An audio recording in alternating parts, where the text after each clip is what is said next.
Face à des salariés en difficulté, en souffrance ou en situation de changement, les acteurs de l'entreprise peuvent eux aussi se sentir en difficulté ou être démunis. C'est pour cette raison qu'au sein de Stimulus, depuis plus d'une dizaine d'années, nous mettons en place sur les lieux de travail des consultations psychologiques dites sur site. Alors dans la pratique, comment ça se passe? Tout salarié de l'entreprise a la possibilité de prendre rendez-vous et de rencontrer un psychologue sur son lieu de travail. Et le consultant psychologue de Stimulus a différentes caractéristiques. Il est extérieur à l'entreprise cliente, il est naturellement astreint au secret professionnel, il est spécialisé sur les problématiques professionnelles et à ce titre, il a l'habitude de travailler avec les différents préventeurs de l'entreprise. Alors, quelles sont les situations auxquelles nous sommes les plus souvent confrontés? Elles sont assez variées.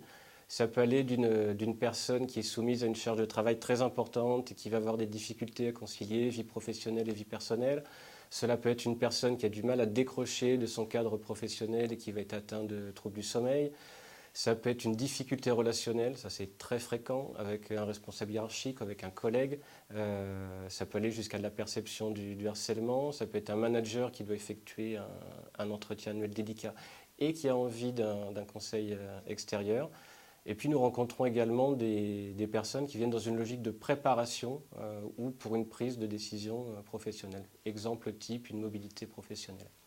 Et quel est le rôle du psychologue?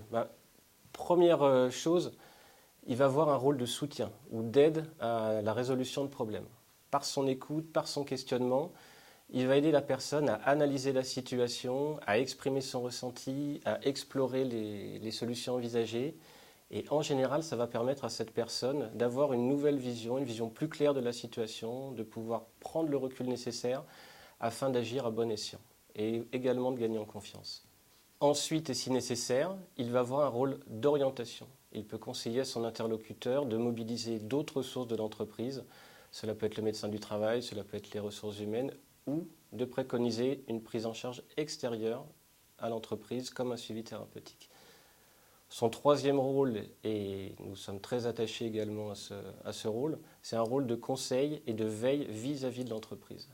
C'est pour cette raison que nous établissons pour l'entreprise un rapport quantitatif qui va permettre à l'entreprise de mieux identifier les causes structurelles de dysfonctionnement et ainsi de mieux y remédier.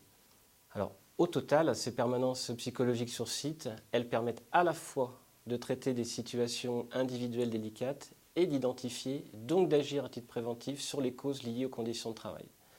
On oppose très souvent la logique préventive et la logique curative. Ce dispositif permet d'agir sur les deux niveaux. Et c'est la raison pour laquelle, pour l'entreprise comme pour le salarié, c'est un gain de sérénité et d'efficacité.